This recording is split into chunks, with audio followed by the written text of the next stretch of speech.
Besti, kembali lagi di Celebrity Fresh. Informasi kali ini datang dari Family Goals Arie Kriting dan Indah Permatasari yang mengungkapkan rahasia sang anak yang tidak picky eater.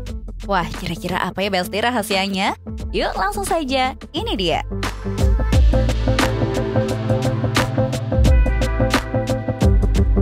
Besti, siapa sih yang suka banget lihat konten Indah Permatasari kalau lagi bikin konten sarapannya Naka?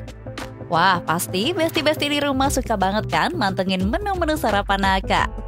Selain salut dengan Indah Permatasari yang selalu menyempatkan waktu untuk membuatkan sarapan Naka walaupun tengah sibuk, tapi netizen juga salfok nih dengan Naka yang gak picky eater. Dalam setiap video Naka juga terlihat selalu happy dan sopan saat Indah menyajikan sarapannya nih Besti.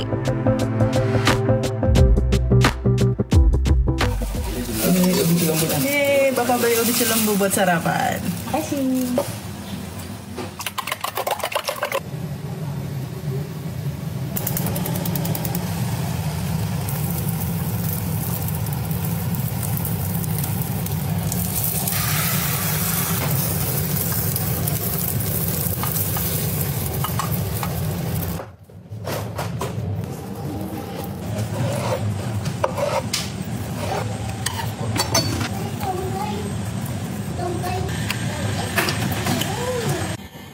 Terima kasih, Bu. Iya sayang, sama-sama. Selamat makan.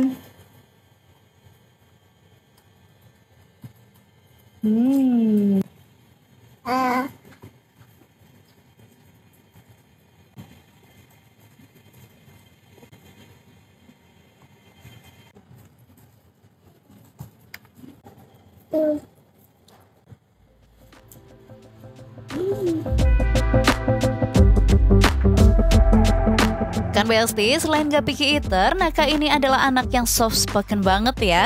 Salut deh dengan Indah dan Arie Kriting yang mengajarkan nilai kesopanan sejak dini. Nah, bikin penasaran nih Besti, kira-kira gimana ya cara Indah Permatasari membuat sang anak menjadi gak picky eater? Kayaknya itu harus dari bayi sih. Jadi MPASI-nya itu emang udah di setting supaya dia bisa akrab dengan berbagai macam rasa.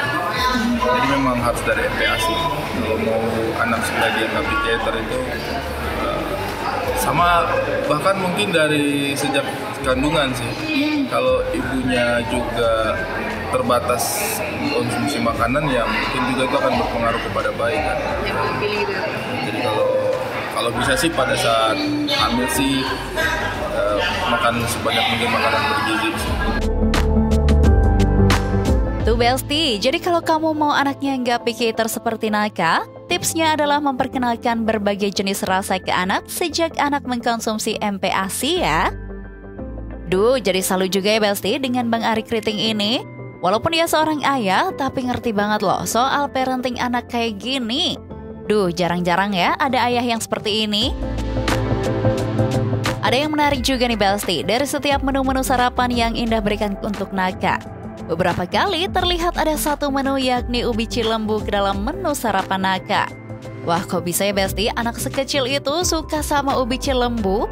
Padahal biasanya orang dewasa aja nih yang doyan banget sama ubi cilembu. Sebenarnya sih kalau kami berpendapat bahwa nggak ada tuh makanan orang dewasa sama makanan anak kecil.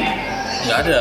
Yang ada itu teksturnya yang berbeda gitu. Jadi ketika masih awal-awal MPASI, yang kita kasih itu sebenarnya ikan, sayur, cuma teksturnya yang dibikin lembut, yang digiling gitu.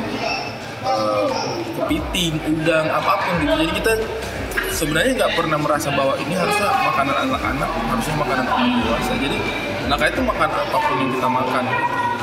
Jadi kalau misalnya ubi cilembu ya memang dari bayi juga dia sudah diperkenalkan gitu dengan makanan pokok selain nasi, karena kesalahan bangsanya kita itu kan itu, makanya kita bergantung banget sama nasi sama beras kan, karena itu justru makanan pokok yang lain itu tidak diperkenalkan gitu. Makanya orang kadang merasa asing makan ubi, kok asing, makan jagung asing, padahal tuh makanan bangsanya kita juga.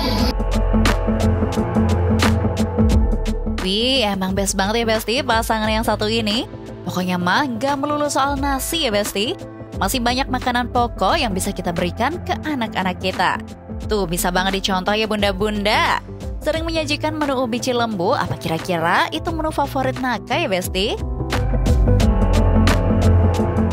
Naka sih nggak ada sih yang dia favorit ya, maksudnya dia paling kalau dia makan terus nggak cocok sama lidahnya baru dia komplain. Tapi biasanya sih selama dia tidak ada rasa yang cukup asing sih dia biasanya pasti makan aja sih.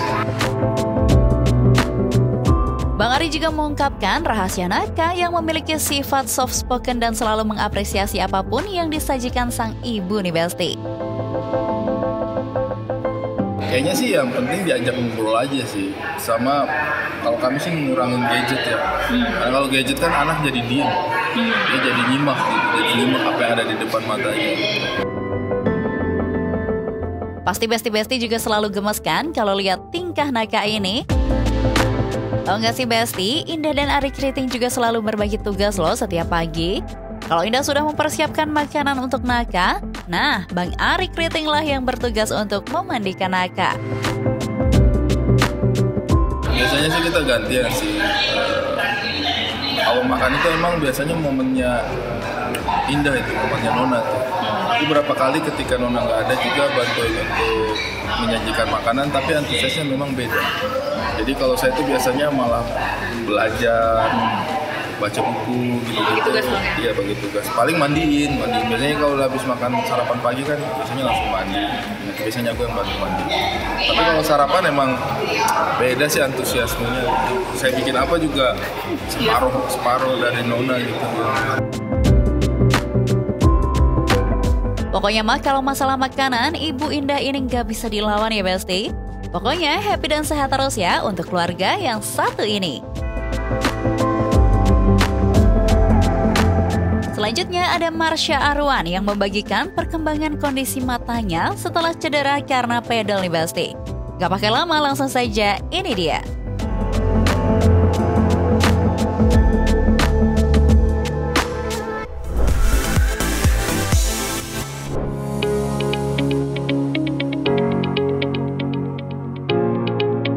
Besti sempat dilarikan ke rumah sakit karena bola mata kanan terkena bola pedal. Marsha Arwan kini udah bisa beraktivitas seperti sedia kala ya Besti.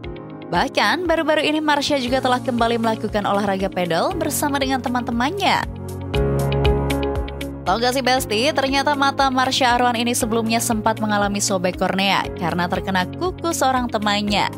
Karena hal itulah, mata Marsha kini menjadi lebih sensitif dan ia juga sempat dilarikan ke UGD saat matanya terkena bola pedal. Iya, sempat ke IGD, terus habis itu langsung ditanganin sama dokternya. Kebetulan dulu tuh aku memang pernah kena bola juga, kena kuku temen gitu. Jadi kornea matanya robek, terus akhirnya berobat gitu. Tapi ini udah yang kedua kali karena sensitif, jadinya kena bola sedikit aja tuh langsung erosi matanya gitu. Waduh, ngeri juga ya Besti dengarnya. Emang benar ya, mata itu adalah salah satu panca indera yang paling sensitif dan fatal banget nih Besti kalau udah sampai cedera. Setelah mengalami cedera pada matanya karena terkena bola pedal, Marsha mengaku sedikit mengalami gangguan loh Besti pada matanya. Sedikit sih, agak turun dikit, tapi kayaknya itu by the time bisa balik lagi. Karena emang aku ada silinder juga sih sedikit gitu. Meski begitu, untuk saat ini Marsha mengatakan jika kondisi matanya sudah mulai membaik ya, dan ia diharuskan untuk rutin menggunakan obat mata yang telah diresepkan oleh dokter. Ini udah sembuh sih, ini sebenarnya udah sembuh, tapi tinggal kayak ada obat mata yang emang harus sering ditetesin terus setiap harinya gitu. Emang susah sih, jadi kalau memang udah pernah kena, biasanya memang matanya akan sensitif terus, jadi ya berhati-hati aja gitu. Paling pakai itu sih yang tetes mata itu yang emang setiap hari harus dipakai gitu. Jadi mau sampai kapanpun aku akan pakai si tetes mata itu. Sebenarnya itu untuk siapa aja tuh bisa dipakai karena itu memang cuman seperti moisturizer buat kulit, tapi ini buat mata gitu. Jadi emang harus dipakai terus. Ya ampun Besti, ngeri banget ya. Tapi herannya, meskipun udah mengalami cedera, tapi tetap gas terus loh olahraga pedalnya. Duh, apa nggak khawatir tuh Marsha, ibunda di rumah?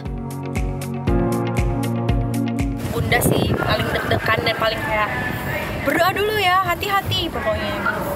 Ya udah, namanya juga orang tua ya, pasti kan worry, tapi yang penting aku bisa meyakinkan bahwa ya udah, dengan hasilnya juga kalau misalnya aku bisa main dengan baik gitu dan tetap berhati-hati. Ternyata nih Besti, tak hanya ikut FOMO-FOMOan semata. Pedal juga menjadi salah satu kegiatan yang bisa menjadi stress release untuk Marsha Arwan. Wah, nggak cuma dapat sehat, tapi juga bikin kita happy ya Besti. Soalnya menurut aku padel itu jadi salah satu olahraga dimana aku juga suka dan cinta juga, bukan sekedar kayak FOMO aja gitu ya, tapi memang aku udah menekuni padel juga udah cukup lama. Jadinya itu salah satu apa ya, kayak stress release juga. Terus kalau olahraga tuh kan kita jauh lebih happy ya gitu, jadi dan sehat juga bonusnya, jadi aku senang aja. Bisa dibilang masih tahap pemulihan, kira-kira Marsha Arwan sendiri gimana ya Besti cara menjaga matanya agar tak terkena bola pedal lagi?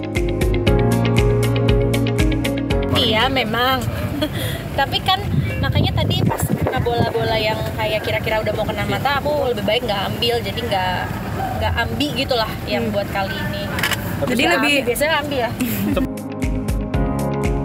Satu lagi nih Besti, alasan yang membuat Marsha Arwan suka banget dengan olahraga ini adalah cara mainnya yang ia rasa cukup mudah dan tanpa harus melakukan coaching terlebih dahulu. Happy sih ketemu semuanya. Soalnya sekarang kayaknya hampir semua orang ya main padel gitu. Jadi happy banget. Dulu tuh aku main badminton. Nah cuman badminton udah banyak yang nggak suka kan. Masa banyak yang nggak main badminton lagi gitu. Jadi sekarang main padel. Padel sama badminton ya mirip-mirip karena kita memang butuh untuk sekali game butuh 4 orang kan, dan memang seru, nggak sesusah tenis juga gitu. Maksudnya nggak perlu coaching dulu lama baru bisa gitu. Jadi lebih mudah. Jadinya semua orang ikutan, jadi seru sih. Wah, pokoknya semangat terus ya buat Marsha Arwan dan tetap hati-hati juga ya agar tidak cedera lagi. Besti, jangan kemana-mana dulu ya, karena setelah ini masih banyak informasi seru lainnya. So, stay tune terus di Celebrity Fresh.